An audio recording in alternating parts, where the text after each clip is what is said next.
This video I'm going to make a rolling pin out of some laminated yellow birch. It's 3 inches by 6 inches right now, so I'm going to cut it to length and rip it down. Made the blanks 18 inches long. I'm just going to split the blank in half on the table saw. Then 45 the blade to take the corners off. And that just saves a little bit of time on the lathe.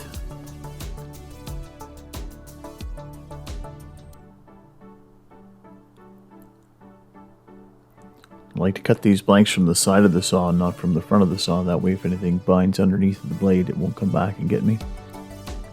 I'm safely out of the way.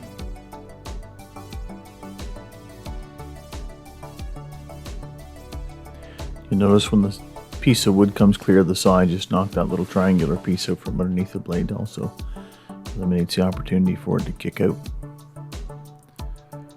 I'm just going to mark center, so I know where to mount it on the lathe between centers.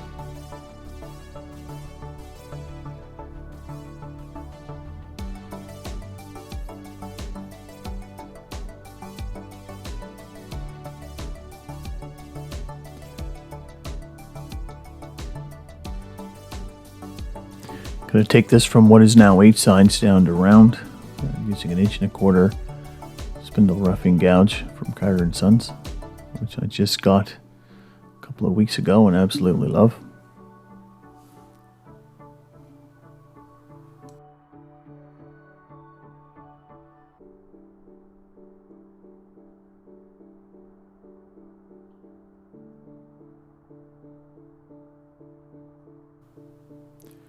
Now I'm adjusting the tool rest by looking down over the top of it and lining it up with that silver bed rail below. That way I know I'm straight on the piece, parallel to how the piece would be.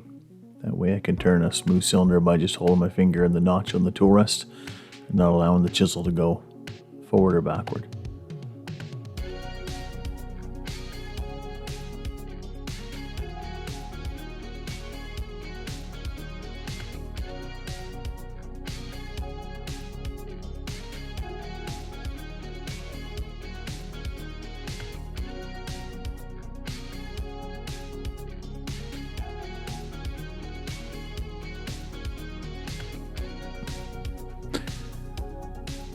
Here I'm just marking out the length of the handles. I've actually marked them the wrong distance, and I'll correct them in a bit.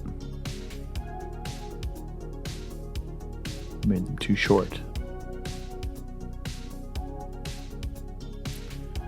Now it's time to make sure that the center cylinder, the main part of the rolling pin, is nice and smooth and even without any hills or valleys.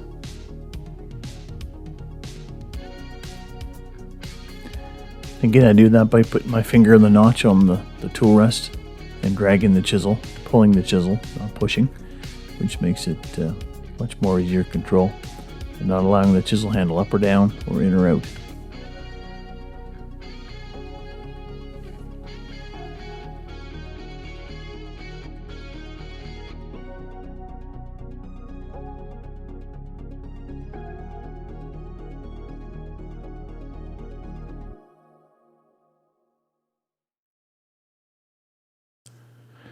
Now I'm just checking the diameter of the main part of the rolling pin cylinder, measuring each end in the center. It does need to come down just a little bit on the other end.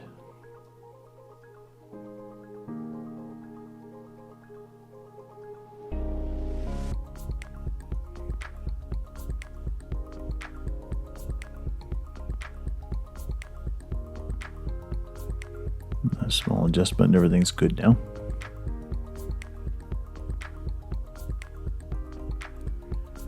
Back to measuring those handles wrongly again.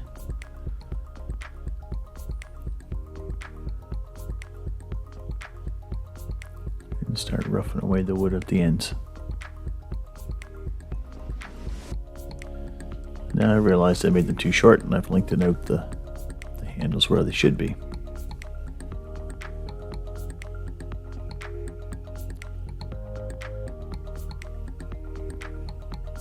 I'm just making the rough shape of these by eye. Then I'll measure them at the narrowest diameter and the thickest diameter and compare each end to make sure they're the same.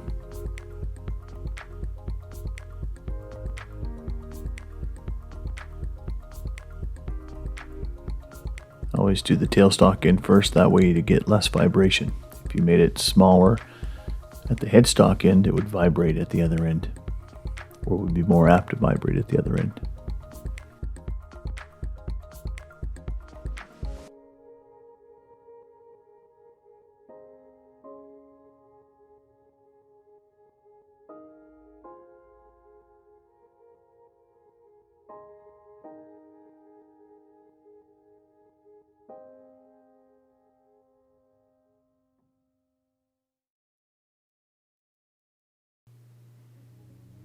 And because of the diameter of the spur center and the headstock, I couldn't use the big chisel all the way in, so I had to change chisels just to get the same profile as there is on the other end.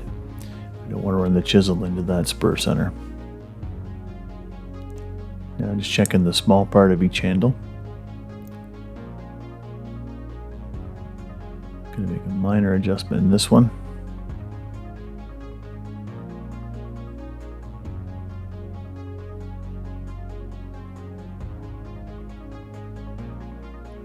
Works out okay now.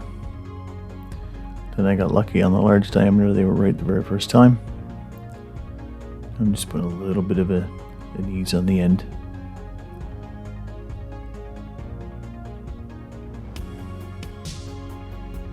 And again, because of the diameter of the spur center, I have to use a different chisel here. Now I'm just going to show a very short amount of sanding, because it's not very exciting, which I say in every video. Starting off at 150 grit and sanding this only up to 320. It doesn't need to be super, well, 320 is pretty smooth for a rolling pin, but it doesn't need to be 2500 grit like a bowl would be if made in a resin. So now it's all done sanding, and I'm going to put some hot wax on. Hot wax is just beeswax, carnauba wax, and a friction polish. Put it on. Wait while the lathe is spinning. And I should have turned it off to show what it looked like at this stage, because it's not very pretty. I did this in real time to show how quickly this finish actually does go on. It's super easy to use. It gives a nice hard finish, and the dough doesn't seem to stick to it. I made a lot of these things, and everyone likes the fact that the dough doesn't stick to the pin. So a win-win on this stuff.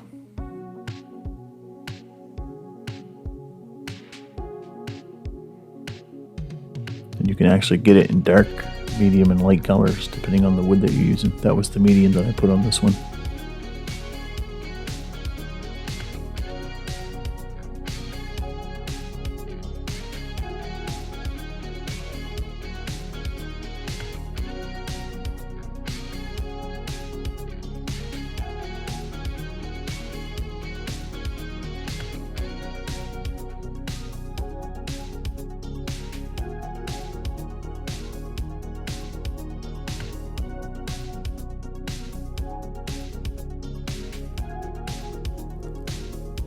I have a couple stills at the end of the video so you can take a look at it more closely.